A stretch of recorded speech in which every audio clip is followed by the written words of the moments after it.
This is Dead to Me, a Kelsey Hawk mystery, Book 3, written by Kate Bold, read by Caroline. Prologue. No, no, no, no, no, Amanda screamed into the dark night. Spring was on its way, but the nights were still bitter and chilling. She turned the key again, and the car spluttered but didn't start. She moaned in frustration and slapped her hand against the steering wheel. It wasn't the darkness or desolation that scared her, but the cold. Daylight would come in 7 hours, and the roads would become busy, and someone would stop to help or give her a ride. She couldn't wait that long. With the car not starting, she couldn't crank the heat. She might be safe inside from predators, animal or human, but she was not safe from the cold. Amanda popped the hood, and before getting out of the truck, she patted her left pants pocket. The knife was still there. She'd never had to use it, but it was always better to be safe rather than sorry. She'd heard stories about animals being out near dusk and dawn, and while it was pitch black outside, she was sure there was some wildlife about. When she opened the door, the interior light came on, providing some comfort.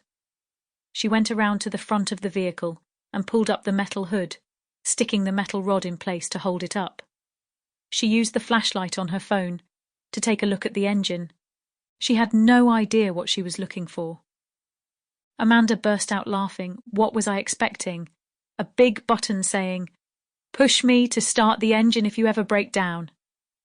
The lights coming from the distance were a little unnerving now that she was out of her vehicle, and there were no other lights for miles around, so she got back into her car and locked the door.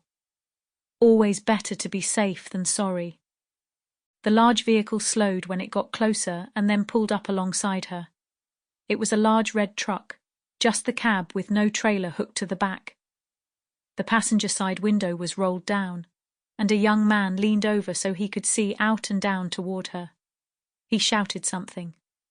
Amanda couldn't hear, so she rolled down her window a crack and raised her eyebrows a little, trying not to look nervous or scared. "Are you all right?" the trucker asked. Yeah, no." Amanda shook her head nervously. "What happened? You out of gas?" the trucker called. "I don't know. The engine just cut out, and I don't know how to restart it. I don't have roadside assistance, and I called my boyfriend, but he's not answering." "No worries. I'll take a look. I have a battery tester in the cab with me." "There's really no—" Amanda didn't get to finish. He disappeared from view, and a brighter light came on in the cab as the door was opened. Sample complete. Ready to continue?